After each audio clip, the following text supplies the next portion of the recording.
હસનો હસમુખલાલ છે. વાતોલીઓ બી છે. બહુ ગમી વાતો કરવી, વાતો સાંભળવી અને હસ કરવું.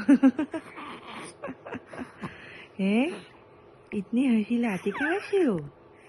છે ને જીભલા કાલે છે. એ છોકલો ઓ ગોતુલામ એમાં બચ્ચું ઓય હા. ઓહો શું વિચારીને હશે છે આટલું બધું? હે અમારો અવાજ સાંભળીને હશે છે? હેમો ચકલું કૃષ્ણ કોનું નામ છે? હા કળજુગનો કનૈયા કોનું નામ છે? હા હે કૃષ્ણ